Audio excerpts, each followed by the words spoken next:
All right, join me for another FSD drive. So we're going to start without touching it in the paddle. I guess not happy. We're going to give it a little gas.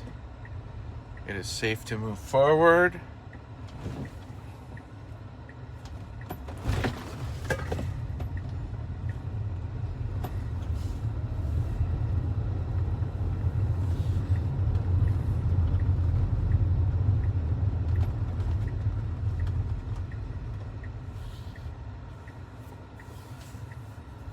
Looks like the sun is about to break through the clouds finally.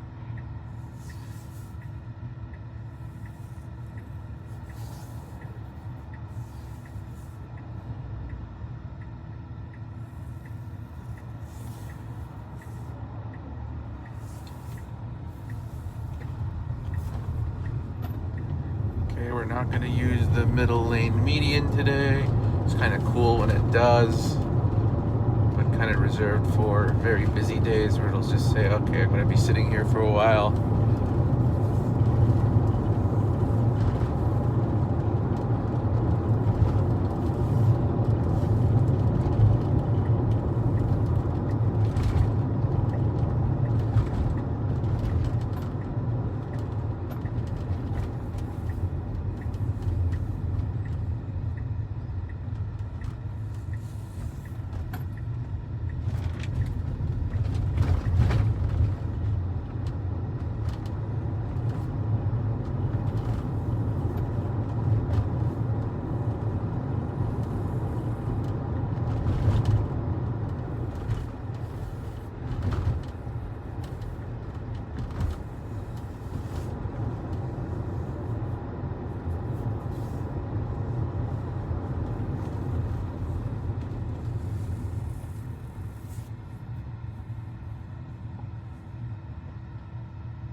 All right, we're gonna go through what looks to be two roundabouts today.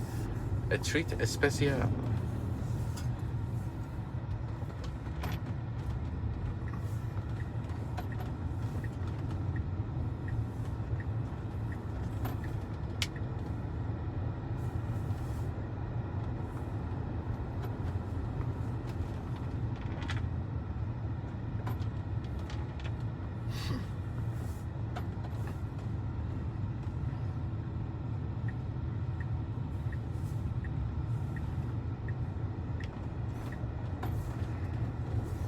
Now, I'm very excited for Europe. They're going to get FSD pretty soon, and it's going to be so cool for them.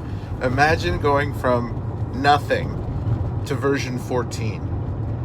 So when I started on this journey, I think we were on 12, but I have friends and family that had it from very much the get-go. And like doing that roundabout just a year ago was absolute. It just unless it was empty, you were intervening. I have some videos from back then. It's trying to make a turn, almost hit. It just wasn't working. You could not time it right. You'd sit there for too long, and now, they cleaned version 13 just really, really improved everything. But I think we were early on 11 when I got this car. It would have been April of 24. And it was a little rough, let's put it that way.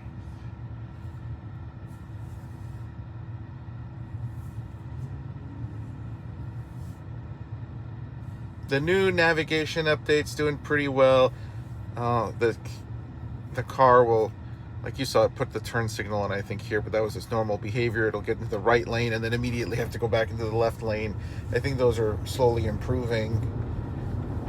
Those are navigation markers where it doesn't want to stay in the left lane too long to impede traffic. More than likely, I don't know what its logic is.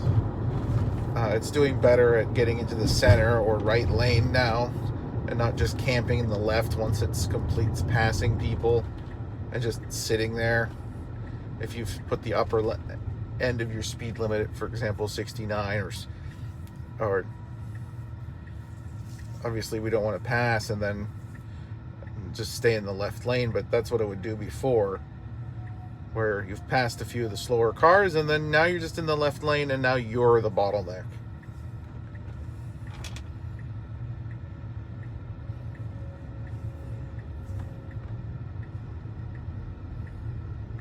I'm really liking this native dual camera. I had a few apps that did this and they were all buggy, and now I'm really digging so now you can basically, this is the dual camera on the iOS or iPhone 17, iOS 26, and it's really cool because you can see what's going on behind me too, because some of the behavior of the car is governed from what's going on behind you or next to you, actually. And I wish I got able to get it on camera, but it was anticipating an accident to my right and it just moved over to the left. So there was a vehicle on my right, I was in the center lane, and it almost looked like it was not going to stop and rear end the car that was in front of it. And by golly, we moved out of the way in anticipation of that accident. So that was super cool, because if they collided, we could have been in danger. So what's really cool about this dual camera is you can see the cars or how it's changing lanes behind me, I think, or at least I hope. Oh, that's cool. You can move yeah, that's pretty cool.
gotta, come on.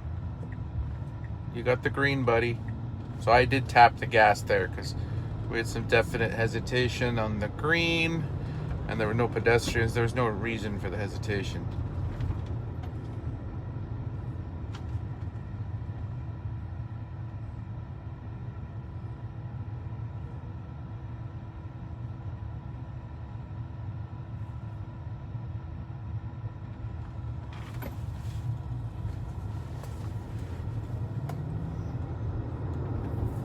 But totally awesome. You can sit back and relax, kind of enjoy.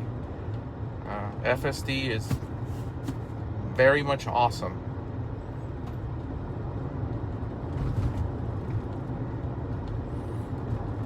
Takes a lot of stress off.